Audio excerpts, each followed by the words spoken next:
പുതിയ ഉപാധികളില്ലാതെ ഇസ്രയേലുമായി യുദ്ധം തീർക്കാൻ വെടിനിർത്തൽ കരാറിന് തയ്യാറാണെന്ന് ഹമാസ്.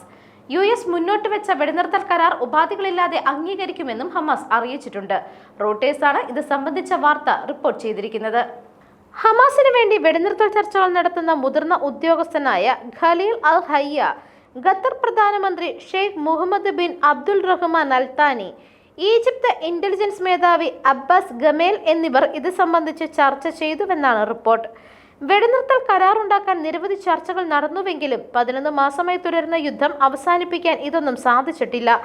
CIA ഡയറക്ടർ വില്യം ബേൺസും ചർച്ചകളിൽ പങ്കാളിയാണ്. വരും ദിവസങ്ങളിൽ ഇക്കാര്യത്തിൽ കൂടുതൽ വിശദമായ ചർച്ചകൾ നടത്തുമെന്നാണ് പുറത്തുവരുന്ന റിപ്പോർട്ടുകൾ സൂചിപ്പിക്കുന്നത്.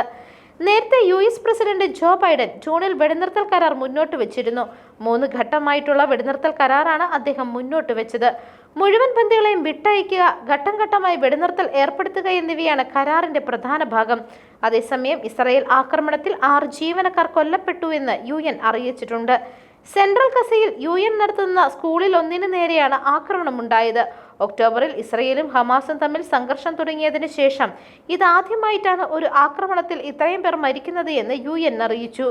ഇസ്രായേൽ നുസ്രത്ത് അഭയാർത്ഥി ക്യാമ്പിലെ അൽ ചൗനി സ്കൂളിന് നേരെ നടത്തിയ ആക്രമണത്തിൽ 14 പേർ കൊല്ലപ്പെട്ടുവെന്ന് ആശുപത്രി അധികൃതരും ഹമാസ് സിവിൽ ഡിഫൻസ് ഏജൻസിയും അറിയിച്ചിട്ടുണ്ട്.